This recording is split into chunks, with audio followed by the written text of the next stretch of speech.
বাংলাদেশের মানুষকে নির্যাতন চালিয়েছিল, নতুনভাবে আবার কিভাবে দক্ষিণ পন্থা দেখিয়ে, জুজুর ভয় দেখিয়ে আবার মুসলমানদের উপরে নির্যাতন চালাতে পারে, সেই ব্যবস্থা বর্তমানে আমরা দেখতে পাচ্ছি। ভবিষ্যতের পথরেখা তারা তৈরি করছে।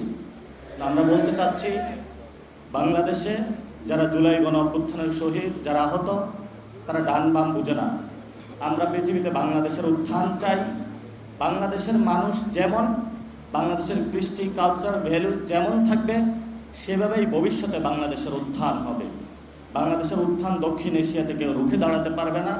আমাদের সহযোদ্ধা অনেকেই ভারতে যারা রয়েছেন, ওমর খালিদ, শারজিল ইমাম থেকে শুরু করে যারা শাহিনবাগ মুভমেন্ট করেছেন, জেএনইউ মুভমেন্ট করেছেন, ইতিপূর্বেও আমরা তাদের মুক্তি দাবি করেছি।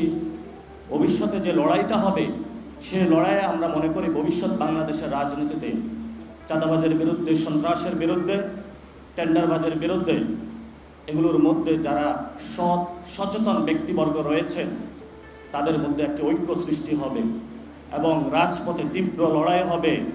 যারা সন্ত্রাস, চাঁদাবাজ, যারা জালেম করবে, যারা জুলুম করবে, জালেম হিসাবে আবির্ভূত হবে, আমরা মুসলিমরা ঐক্যবদ্ধভাবে ইনশাআল্লাহ ভবিষ্যতে বাংলাদেশে একটি ইউনিটি বা ঐক্যের জায়গায় প্রতিষ্ঠা হবে।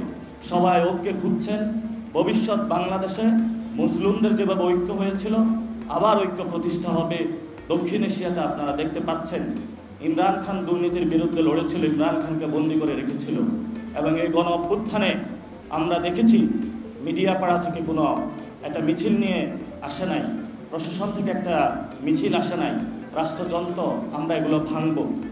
আমরা এই পরিস্থিতির মধ্য দিয়ে যাচ্ছি। আপনারা সে লড়াইয়ে থাকবেন ইনশাআল্লাহ।